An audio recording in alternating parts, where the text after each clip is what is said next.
गणतंत्र दिवस के अवसर पर हरियाणा ज्ञान विज्ञान समिति व भारत की जनवादी नौजवान सभा फतेहाबाद द्वारा ध्वजारोहण किया गया।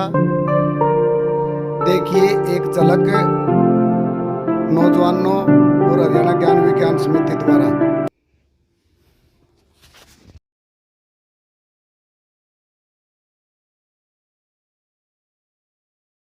भारत को एक सुतंत्र संपन्न समाजवादी पंथ निरपेक्ष लोकतंत्रात्मक गणराज्य बनाने के लिए तथा उसके समस्त नागरिकों को सामाजिक, आर्थिक और राजनीतिक न्याय, विचार, अभिव्यक्ति, विश्वास, धर्म और उपासना की स्वतंत्रता, प्रतिष्ठा और अवसर की समता प्राप्त करने के लिए तथा उन सब में व्यक्ति की गरिमा, राष्ट्र की और एकता अखंडता सुनिश्चित करने वाली बंधुता बढ़ाने के लिए दृढ़ संकल्प होकर अपनी इस संविधान सभा के आज तारीख 26 नवंबर 1949 ईस्वी 49 मिति मार्ग शीर्ष शुक्ल सप्तमी संवत 2006 विक्रमी को एतत् संविधान को अंगीकृत, अधिनियमित और आत्मार्पित करते हैं। आज गणतंत्र दिवस 26 जनवरी है।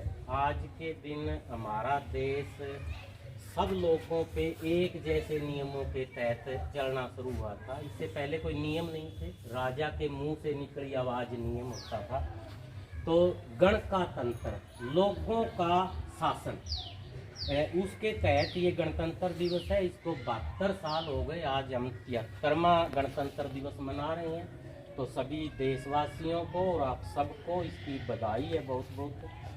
ज़रूरत है हमें आज इस गणतंत्र दिवस पे जो हमारे शहीदों ने आज़ादी की लड़ाई के बाद कमाया था उसको याद करने की, उसको पढ़ने की, उसको मनन करने की, उसको आत्मसात करने की और उसको जो कमियां हैं लागू करवाने की। तो हम संविधान की प्रस्तावना पढ़ते हैं। इसमें संविधान की जो प्रस्तावना है असल में वो संविधान की आत्मा है। उसके बिना संविधान में कुछ नहीं है। उसको उसी मंशा के साथ हम एक बार दोहराएं। प्रस्तावना किसी भी संविधान का महत्वपूर्ण अध्याय होता है।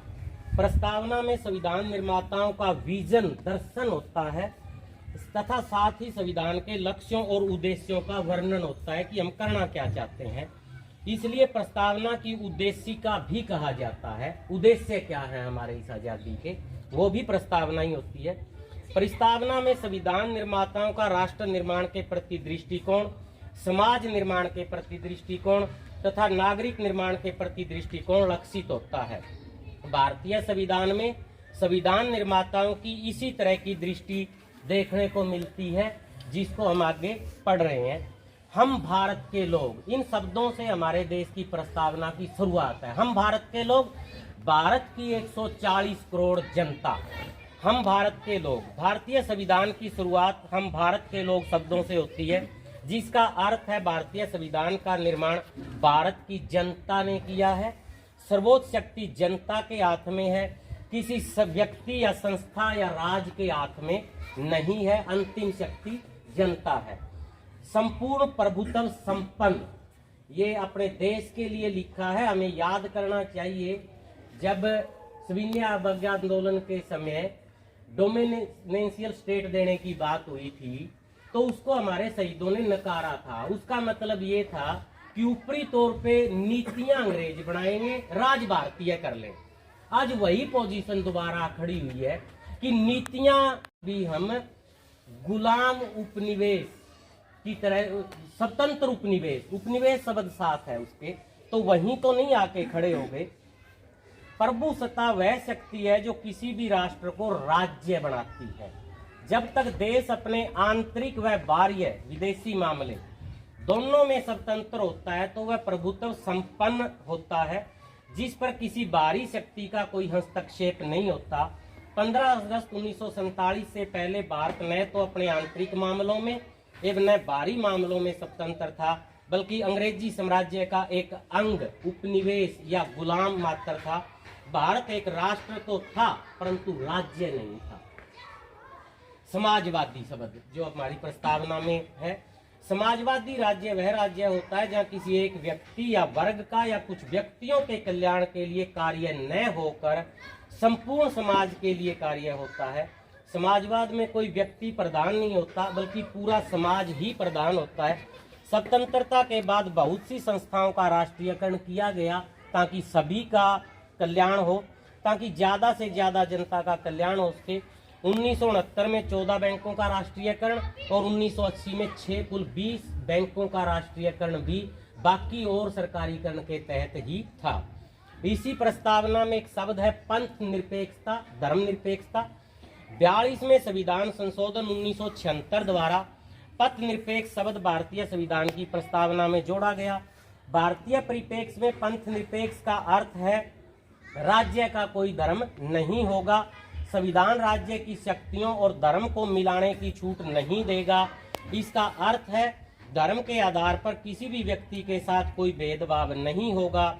देश के सभी नागरिकों को किसी भी धर्म को अपनाने या किसी भी धर्म को न अपनाने, उसकी उपासना करने या न करने, उपासना के तरीकों को अपनाने तथा प्रचार की स्वतंत्रता होगी, वो किसी भी तरीके से कर सकते हैं।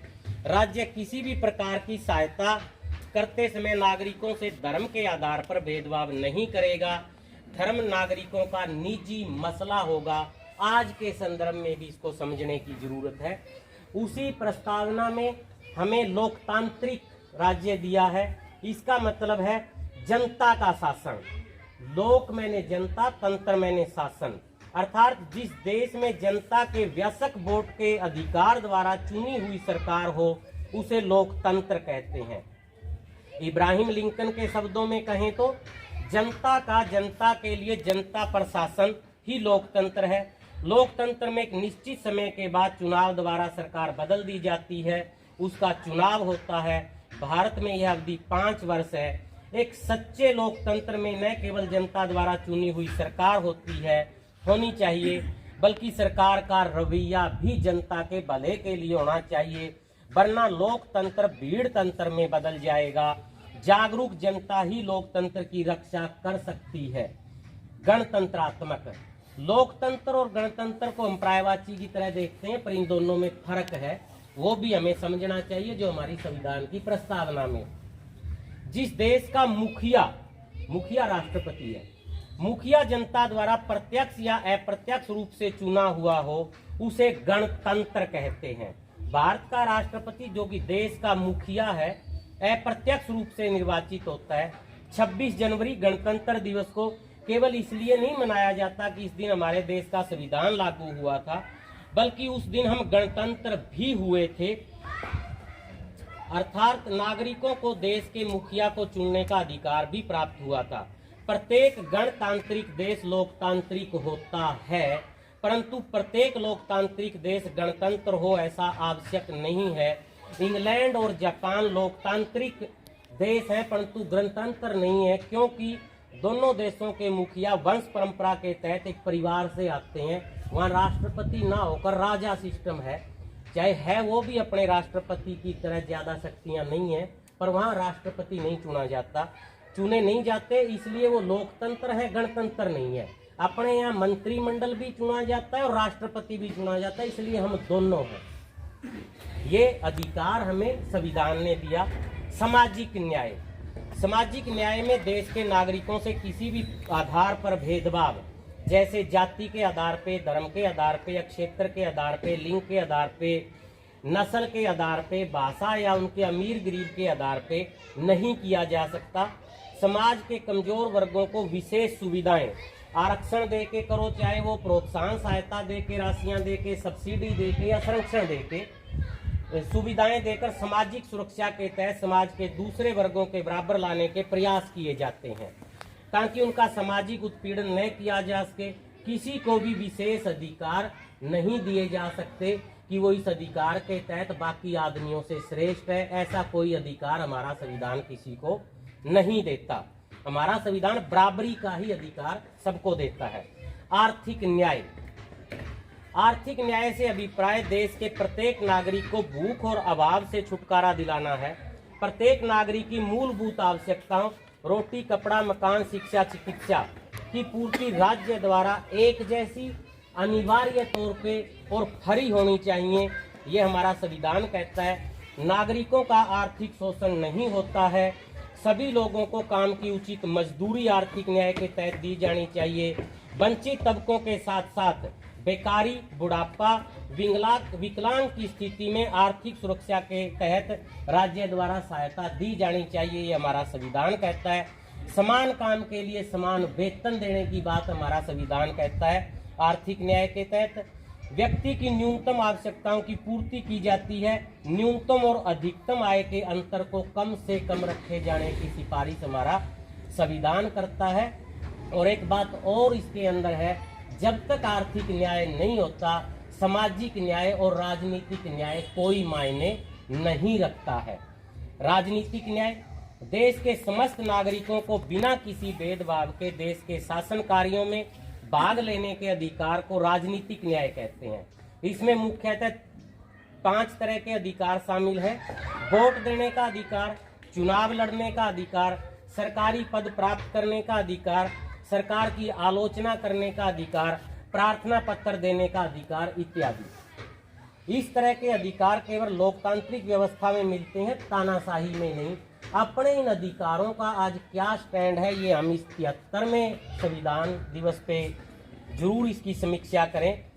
परंतु राजनीतिक न्याय की वास्तविक प्राप्ति तभी होती है जब आर्थिक न्याय हो। आर्थिक न्याय के अभाव में राजनीतिक न्याय केवल कल्पना मात्र है। आज गरीब आदमी सरपंची का चुनाव लड़ने की भी नहीं सोच सकता है। तो जब तक वो बराबरी नहीं होगी, प्रचार की बराबरी नहीं होगी, तब तक राजनीतिक न्याय देकर भी ना दिए जैसा है। विचार अभिव्यक्ति की स्वतंत्रता। संविधान ने देश के नागरिकों को भाषण देने, अपने विचार लिखकर या छपवाकर प्रकट करने की स्वतंत्रता दी है। समाचार पत्रों की स्वतंत्रता, इसमें चाहे प्रिंट मीडिया है या इलेक्ट्रॉनिक मीडिया, दोनों शामिल है। इसी अधिकार को मौलिक अधिकारों के मूलभूत अधिकार, जो पशु से मनुष्य होने के अधिकार हैं, उसके अंदर शामिल किया गया है। स्वस्थ जनमत के निर्माण के लिए और सरकारों पर अंकुश लगाने के लिए अधिकार आवश्यक है। सरकार चाहे तानाशाही हो या लोकतांत्रिक, इसी अधिकार से सबसे ज्यादा डरती हैं, विचारों की अभिव्यक्ति के अधिकार से, जिसको हम देसी भाषा में आंदोलन भी कह सकते हैं। विश्वास, धर्म और उपासना की स्वतंत्रता। संविधान ने नागरिकों को यह स्वतंत्रता दी है कि वे किसी भी विचारधारा में विश्वास रख सकते हैं, चाहे वे समाजवादी, पूंजीवादी या अन्य किसी विचारधारा में विश्वास करें। वे किसी भी इष्ट देवता, धर्म, पूजा पद्धति में विश्वास रख सकते हैं या नहीं रख सकते हैं, और उसे अपना सकते हैं या छोड़ भी सकते हैं। विस्तृत विवरण के लिए ऊपर पंथ निरपेक्षता हमने जो चर्चा की थी, वो यहाँ भी लागू है। प्रतिष्ठा और अवसर की समानता। प्रतिष्ठा की समता से अभिप्राय है, संविधान के अनुसार प्रत्येक नागरिक बराबर है, चाहे वह अमीर हो, गरीब हो, किसी भी जाति का हो, किसी भी धर्म का हो, किसी भी क्षेत्र में रहने वाला हो, उसका कोई भी लिंग हो, भाषा उसकी कुछ भी हो, किसी भी समुदाय से आया हो, वो उसकी मान सम्मान, मानवीय गरिमा और प्रतिष्ठा को कहीं ठेस पहुंचाने का अधिकार देश में किसी को भी नहीं है। किसी की भी किसी भी मानहानि करने का अधिकार नहीं है। अवसर की समानता से अभिप्राय प्रत्येक नागरिक को बराबर अवसर प्रदान करना है। संविधान के अनुसार शिक्षा के अवसरों तथा नियुक्ति के अवसरों में किसी के साथ भेदभाव नहीं किया जाएगा। नागरिकों की नियुक्ति का अधिकार योग्यता होगी, पहचान नहीं होगी। यहाँ भी हमारा संविधान स्पष्ट करता है, समता और समानता अलग अलग चीजें हैं। समता प्रतियोगिता शुरू होने से पहले के लिए है, ताकि सभी को समता के लिए बराबर प्रशिक्षण के मौके मिले, और समानता उस प्रतियोगिता के नियमों को लेके है। दोनों कॉन्सेप्ट अलग अलग हैं। ये भी संविधान बिल्कुल स्पष्ट करता है। व्यक्ति की गरिमा और राष्ट्र की एकता व अखंडता बनाए रखने के लिए भी हमारा संविधान हर भारतीय का आह्वान करता है। संविधान द्वारा प्रत्येक नागरिक की गरिमा, उसकी प्रतिष्ठा, उसका गौरव कायम रखी जाएगी, इसका आह्वान करता है, और इस तरह का भाईचारा बना रहे जिससे देश की एकता और अखंडता सुनिश्चित की जा सके।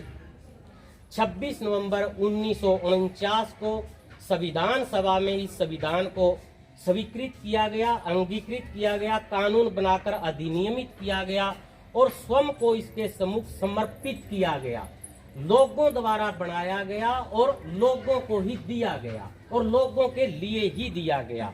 अब सवाल हमारे सामने ये है कि इसे 26 जनवरी 1950 को देश में लागू कर दिया। आज 72 साल बाद 73वें गणतंत्र दिवस पर देखने की जरूरत है, अपने चारों ओर झांकने की जरूरत है, अपने अंदर देखने की जरूरत है कि इस संविधान में ऊपर से प्रस्तावना में दी हुई चीजों में से हमने क्या पाया है, क्या खोया है। ये आत्म मंथन का विषय है 140 करोड़ जनता के लिए। जो कुछ हमने पाया है वो किसकी बदौलत पाया है, कौन लोग मर मिट गए थे इस प्रस्तावना को बनाने के लिए, उनको याद करने और उनके पद चिन्हों पे चलने का सवाल आज हमारे सामने है। और जो कुछ आज देश का माहौल बना हुआ है सब कुछ कारपोरेट को बेचने का, इस खोने में हमारी क्या भूमिका है और इसको पाने में हमारा क्या योगदान हो सकता है। आज इस 73वें संविधान दिवस पे हम सबको इसकी चर्चाएं और चिंतन जरूर करना चाहिए। धन्यवाद साथियों। इसमें